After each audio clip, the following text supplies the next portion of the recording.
Hi guys! Ngayong araw nga po ay magluluto naman ako ng napakasarap at napaka-healthy na vegetable soup.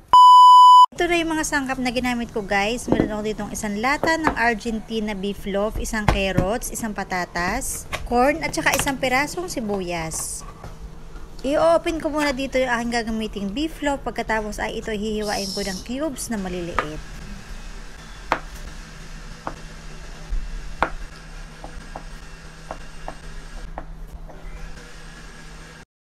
Sa carrots at patatas naman, so ganun din yung hiwa na gagawin ko, cubes na maliliit, katulad ng pagkakahiwa na ginawa ko sa beef loaf.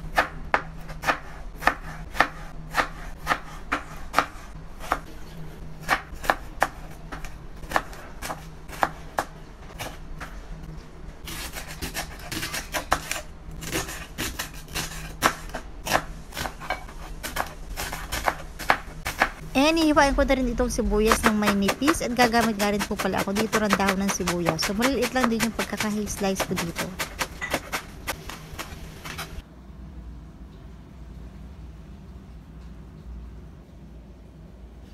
Ayan, ready na nga po lahat ng sangkap dito, kaya naman tara na, mag-umpisa na po tayo magluto. Ayan, maglalagay po muna ako dito ng konting mantika dahil i-deep fry po natin itong ating beef loaf. Bali nga po pala, yung prito na gagawin ko dito ay crunchy at saka toasted. Para naman po kapag inilagay natin dito sa ating sabaw ay hindi ito basta-basta madudurog guys. So ayan, prito na natin. So ilagay muna sa strainer para matanggal yung mga sobrang mantika.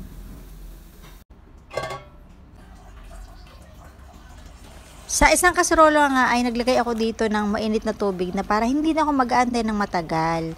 So ayan, inilagay ko na dito yung sibuyas at maglalagay nga rin po pala ako dito ng beef cubes.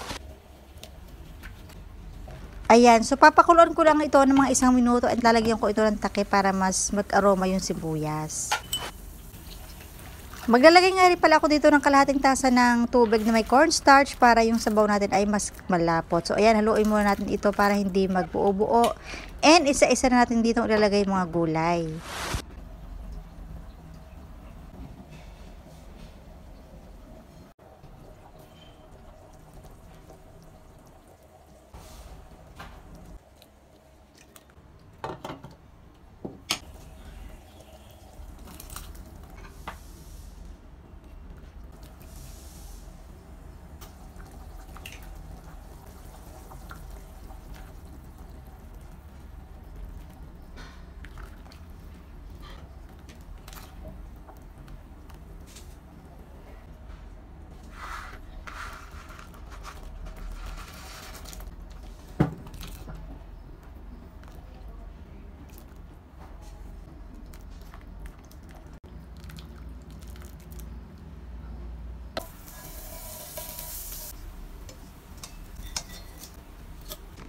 At eto, luto na po yung ating napakasarap at napaka-healthy na vegetable soup na napakasarap mong i-partner sa mainit na toasted bread. At dahil Pilipino tayo, syempre masarap po itong isabaw sa kanin.